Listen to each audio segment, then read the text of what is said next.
doesn't like to be cozy this time of year? And I am digging these bulky slipper socks. They are so squishy and so cozy and so much fun. As you can tell, I've gone crazy with making these. I absolutely love them. I'm doing different colors. So I want to come on and show you how to make one of these.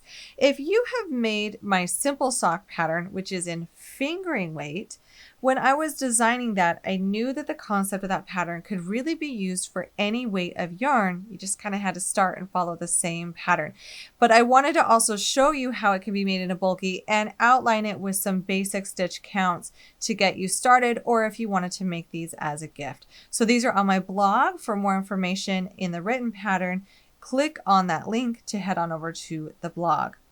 What you will need for this pattern is 2 skeins of Wool Ease Thick and Quick. This is from Lion Brand yarn. This is a super bulky because we're going super bulky on these slipper socks. Why not get that extra squish? These are 80% acrylic and 20% wool. You can absolutely use substitutions as long as you make sure to check gauge. However, that's going to come with a little bit of a caveat there. You can also use different thicknesses of yarn because this pattern is so flexible, because we're going to customize it to our feet. Then you'll also need 2 crochet hooks. You will need a size 9mm, also known as an M or an N hook. This is the Clover. I love these for bulky projects. And then also an L 8mm hook as well. We'll be using the 9mm for the bottom and the 8mm for this top ribbing. You will also want to have scissors and then 2 stitch markers. I love these big Clover ones for this project because they're really made for big and bulky yarn. The reason why we will want 2 stitch markers is we will be working continuously in the round. We're not going to be joining and chaining one. It just gives a better seamless look. And then we'll also be working the heel a certain way where we'll want to have stitch markers on each side of that heel spot when we get to there. So let's go ahead and get started with some fun, cozy, and squishy thick slippers. Now in this pattern, you will find stitch counts for a narrow and a wide slipper sock. This is the narrow and this is the wide. The difference between these is only 2 stitches. So there's really not too big of a difference in terms of stitch counts, but it does make a big difference because it adds quite a bit more to the sock. So I've started with that base point for you, but feel free to customize these as we go because these work no matter how many stitches you end up doing in this area, and we'll talk about how to increase. It won't mess up your heel. So you don't have to be scared to customize straight from the start with that fit and how it feels on your foot. For this video, I will be making the narrow sock, but once again, the stitch counts and modifications for the wide sock are on the blog. We're just going to have 2 different toes to start from, but you can always adjust after the toe as well. So we're going to start by making a magic ring. And then we are going to do the chain 1. I like to chain 1 that magic ring to help me get started. And now we're going to be doing 6 single crochets inside this magic ring. But I want to note here that the next round will be worked in split single crochets where we're working into this front V. So we are going to want to work these single crochets loosely. And what I mean by that is this magic loop. When you yarn over and you pull up a loop, you want to pull this loop up a little bit higher than you normally would before completing the stitch. And what that does is it gives that V on the front more space, which is easier to work into on the next round.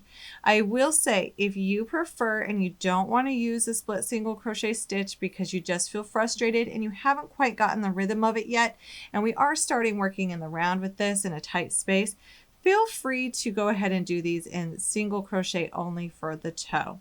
I'm going to be showing you how to do it in split single crochet for this video to get that knit look.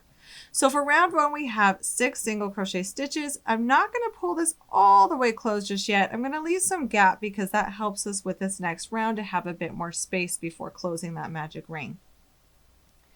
Now what we will do is we will, into this very first stitch, we are not going to be joining and chaining one. We're going to work right into this first stitch. And normally we would work here for a single crochet, but where we're working split single crochets, we want to find the front V on this, which the first stitch can be hard, and we're going to go right into the center of that. And on the back side, we come out underneath or between the upside down V, and that's how we do a split single crochet. And we will want to pull up that loop higher than we're used to, at least the height of this loop, before yarning over and completing that stitch. And we're going to mark that stitch since it is the first stitch in this round, and it's hard to figure out the first stitch if you're working continuously. Now we're going to be increasing, so we're going to work another split single crochet into that same stitch. And then in the next stitch, we're just going to work one split single crochet. Sometimes I have to turn to make sure I'm coming out in the right area on the back as well. And we're going to repeat that around. So we'll do an increase. So we're doing 2 split single crochets into the next. And then 1 split single crochet into the next. And we're going to repeat that around, so we'll be doing it one more time. 2 split single crochets into the next. And then 1 split single crochet into the last stitch of this round. I find the first round to be probably one of the most difficult, just because we're trying to get set up here with our stitches. Now that I've done the first round, I can go ahead and pull that magic ring tight and close that gap, and we're ready to start round 3. Weaving this in is kind of smart before you get too far. I'll do that in a minute. That way we don't have to flip the sock inside out when you're done, and you can weave in ends as we go. So right now we have 9 stitches at the end of round 2, and for round 3 we are going to be increasing again. So I will be doing 2 split single crochets into the first stitch of this round, and I'm also going to go back here and mark the first stitch of this round. And then I'm going to split single crochet into each of the next 2 stitches, and that's our repeat. So once again, that's 2 split single crochets into the next,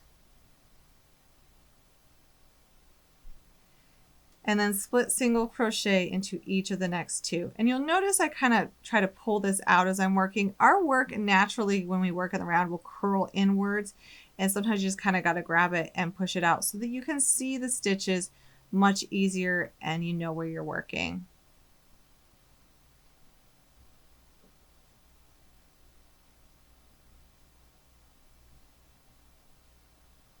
So at the end of round 3 here, we will have a total of 12 stitches. And now we're ready for round 4, and you'll be happy to know that this is the last round for our toe. Yeah, already. That's why this goes so fast. We are already on the last toe round here. We are going to be increasing again, and we're simply going to, for this size, to be repeating the last round for a total of 16 stitches at the end of round 4. But for those wider socks, we will go clear to round 5 doing it slightly different. So be sure to look at the stitch count for the wide version. This is going to be worked for the narrow. So I'll start by doing 2 split single crochets into the first stitch, marking the first stitch of the round, split single crochet into each of the next 2, and we will repeat that around for a total of 16 stitches.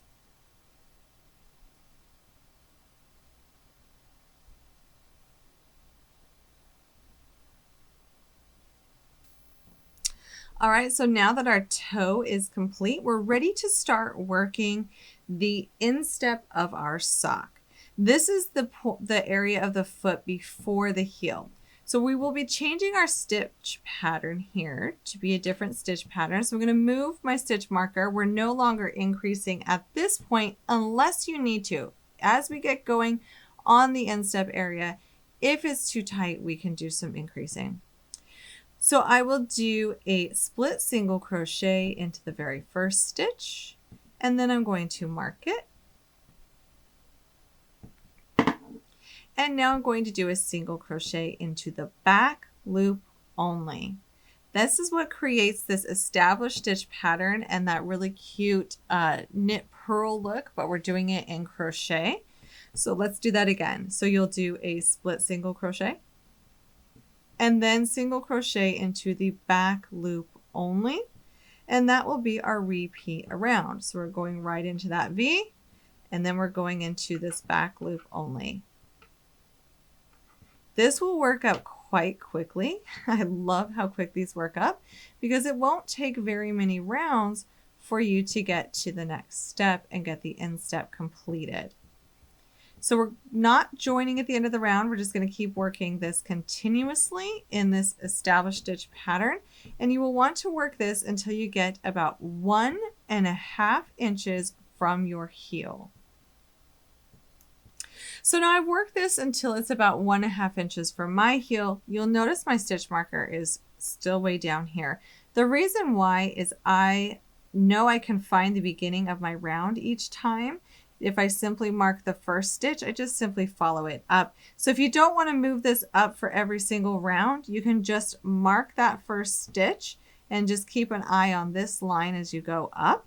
And then notice it only took me 10 rounds to get to this point. It goes really, really fast. So this is our instep. But I want to talk about if you've gotten to here and then you started to notice it was too tight and you really needed to do an increase.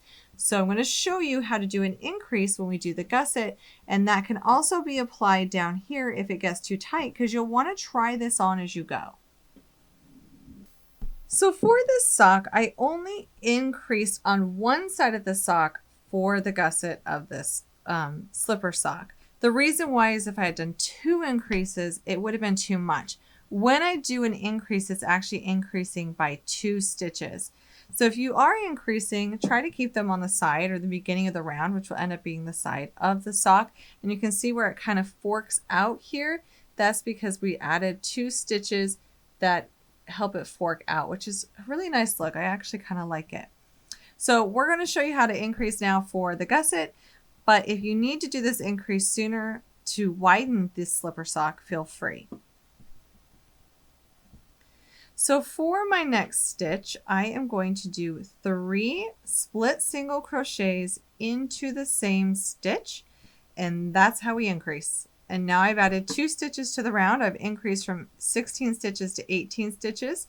And I don't want to forget about this stitch kind of hiding out here because I want to work it in the established stitch pattern.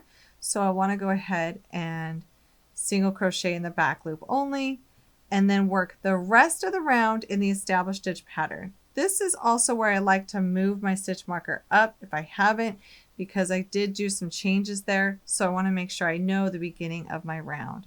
So I'm going to work the rest of the stitches in the established stitch pattern.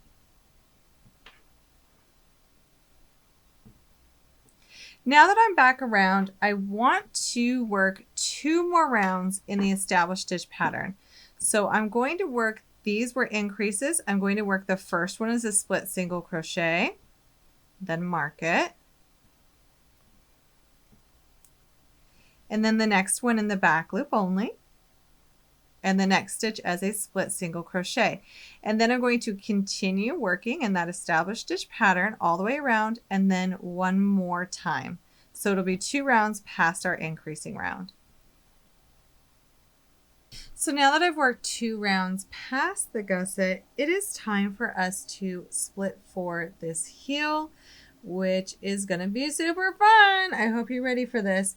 It's quite simple. But I do want to talk about, if you're a perfectionist like I am at times, there are 2 ways to split for a heel.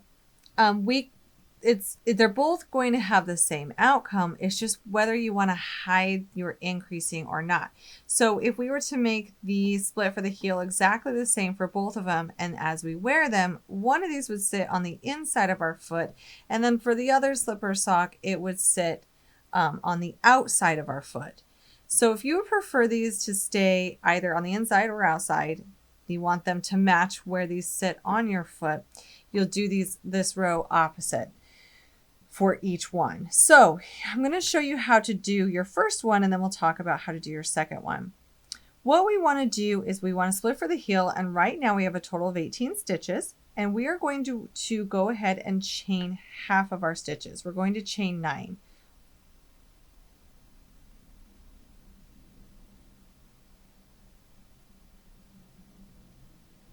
And now we're going to skip 9 and then work the next stitch in the established stitch pattern. And then we'll complete this round in the established stitch pattern. And for this next round, we'll work across these chain stitches in a single crochet, creating space for that heel. So that's how we would do our first heel. But let me show you if you want the second heel to match the first heel for the way it's worn on your foot, whether the gusset is on the inside or outside. I'm going to go ahead and undo this. They end up being the same stitch count. They're the same. It's just the order you do it in. So what I will do for this one is I'm going to work the first 9 stitches in the established stitch pattern.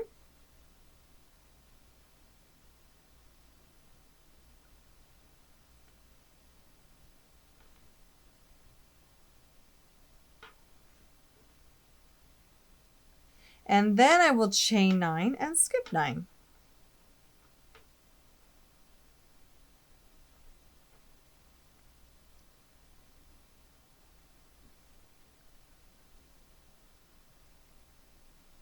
So that's to the end of the round.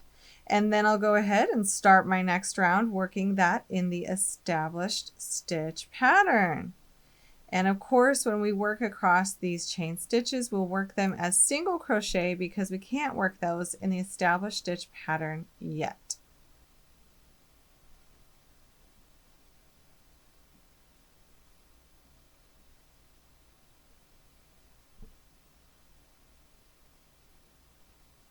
So here I am back at my chain stitches. I'm going to go ahead and work those as single crochet stitches. And then when we work the next round after this, we'll be able to work the entire round in the established stitch pattern.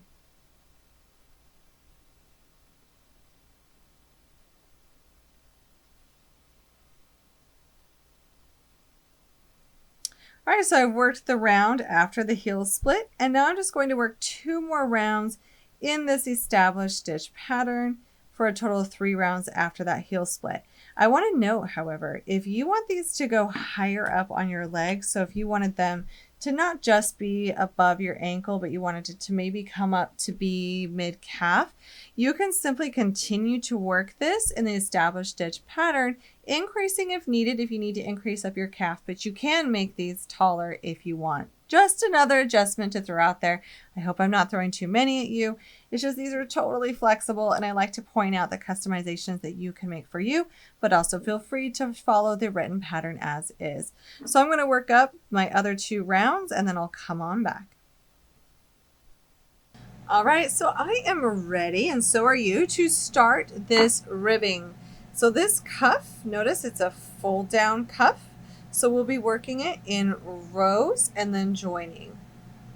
We'll be changing from our 9mm hook to our 8mm hook. That will make this ribbing a bit tighter, stretchier. It'll be cozy and fit on our foot so it doesn't fall down. I'm going to move the stitch marker. It's not necessary for a little while, and we'll be coming back to this heel later, but first we're going to finish this cuff. So what I'm going to do is I'm going to chain 13 stitches.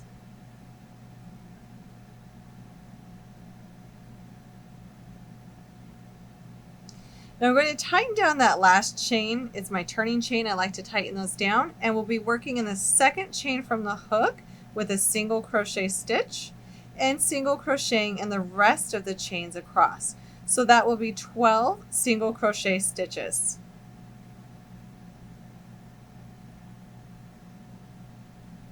Now that I've made it across all 12 chains here for 12 single crochet stitches, I'm going to be slip stitching into the next 2 stitches.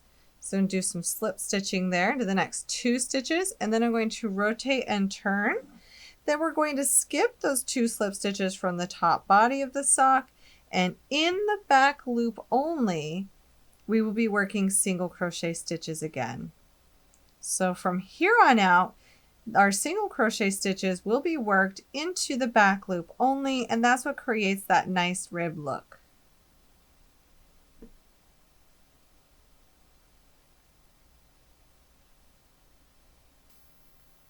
And now that I have done that second row, it's time to turn again.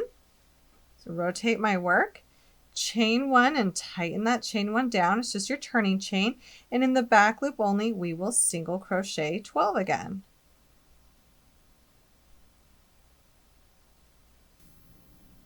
And now that I've single crochet 12, we're going to be repeating steps here. We're going to do slip stitches into the next 2 stitches from the top of the sock. Then we're going to rotate, skip those 2 slip stitches, and in the back loop only, single crochet 12. So you're just going to be repeating those last 2 rows over and over until you've worked all the way around the top of this sock and you're back to the beginning, and then we'll show you how to join your starting row with your last row.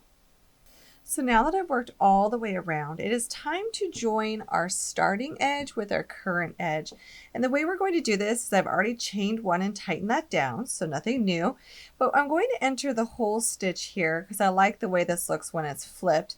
And then I'm going to grab the first loop from the first side and then yarn over and slip stitch all those together. So we'll do that all the way down for all 12 stitches.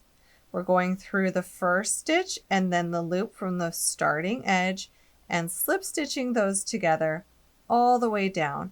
And what this will do is it will create a nice seam, especially when we fold this cuff over.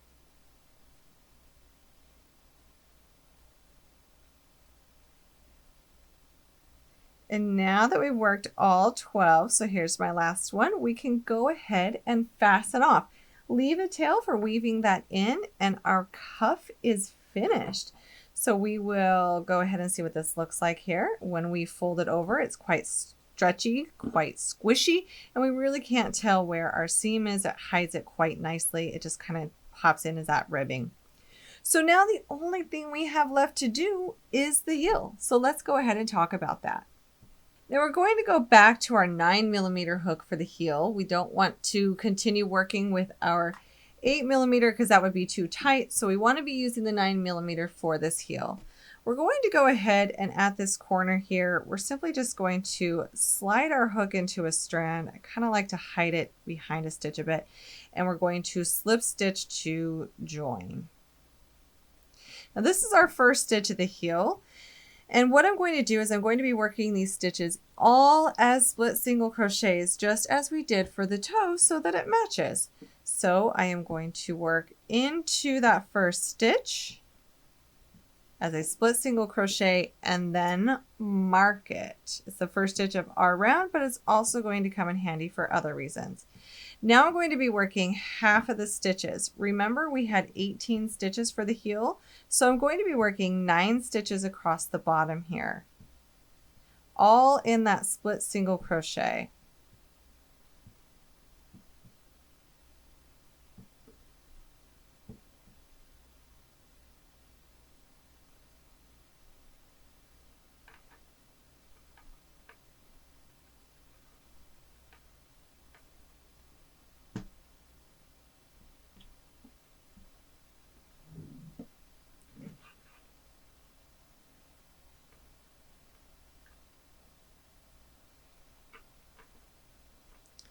Now that I've worked all 9 stitches across the bottom of the heel, we are going to rotate this sock and we're going to be working the 9 stitches that go across the top of the heel here, and I'll probably just be working those into the split single crochets as well, but it's really personal preference. You can also work them just into the chain loop there.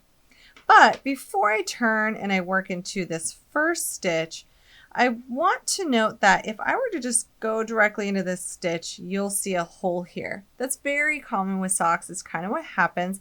And we can take our tail end and we can weave in the holes later.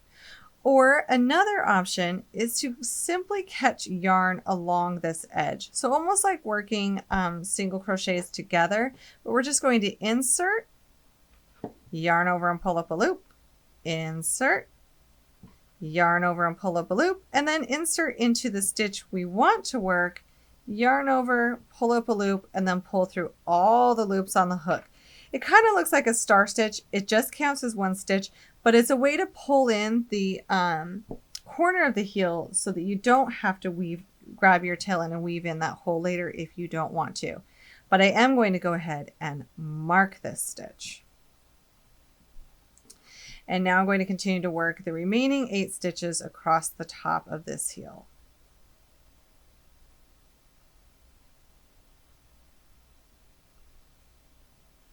And now I'm on my 9th stitch, and when I work this last one, if I want to do the same thing here so that it prevents any holes, I can go ahead and continue to work this last stitch by grabbing some of the loops along the edge and then completing that stitch so that it creates less of a hole on the edges.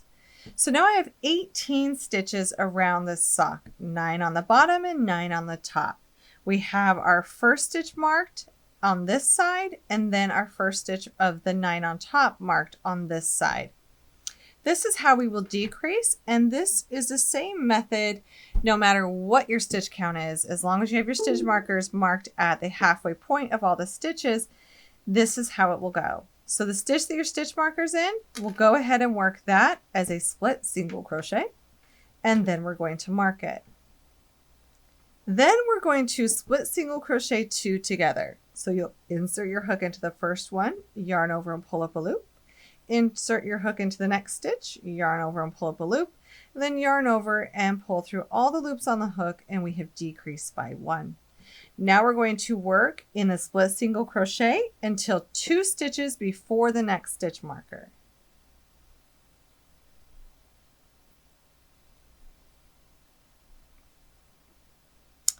Now that I'm 2 stitches before the next marker, I'm going to do a split single crochet 2 together again.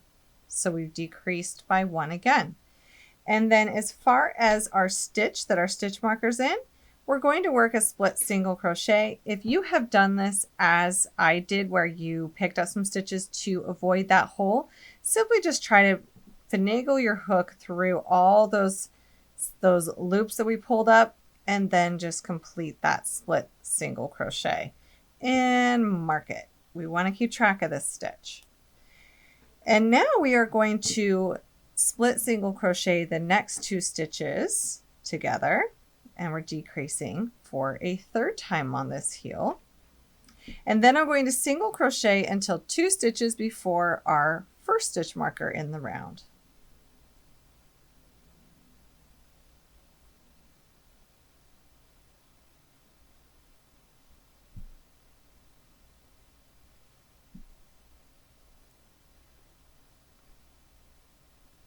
And now that I'm 2 stitches away from the first stitch of the round, I will split single crochet 2 together again. And this is our 4th decrease for this round. So we have decreased by 4 stitches. So if you did start this with 18 stitches, you now have 14 stitches. But no matter what your stitch count was when you started, whether you're working the wide one or you've customized, it just decreased by 4 stitches. And now we are going to repeat that until we have around 5 to 6 stitches left. So I will remove this first marker and just simply do a split single crochet, replace that marker. And then after the marker, I will split single crochet 2 together. So we're going to go right in the middle of this one and kind of the one behind it, because we decrease those together, and then into the next stitch, and then split single crochet those together. And we're going to work until 2 stitches before this marker. We'll decrease, work that split single crochet stitch, decrease after the stitch marker, work until 2 stitches before the next stitch marker, and decrease again. So you're decreasing before and after the stitch markers on each round. So continue that until you have decreased down to about 5 to 6 stitches. So you'll notice it really doesn't take too many rounds to get that decreased. I have 6 stitches left, and I'm going to go ahead and fasten off, leaving a long tail so that we can close the rest of the opening that is still there.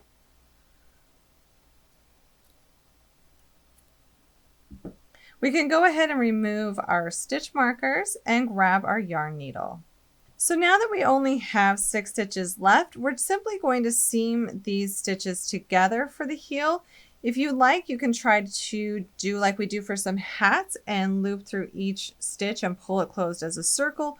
Or I do find it to be a pretty good fit if you just simply whip stitch through the stitches and close that opening. It's really not noticeable on the heel, and we have a great look for the decrease. We've got these lines that go inward for those decreases, and it matches the toe with those split single crochets. Thank you so much for joining me today for this fun project. You can make these in so many different colors and sizes, and they're super cozy for these cold months. So I really hope you enjoy your pair of cushy and cozy slipper socks, and join me again soon for our next project.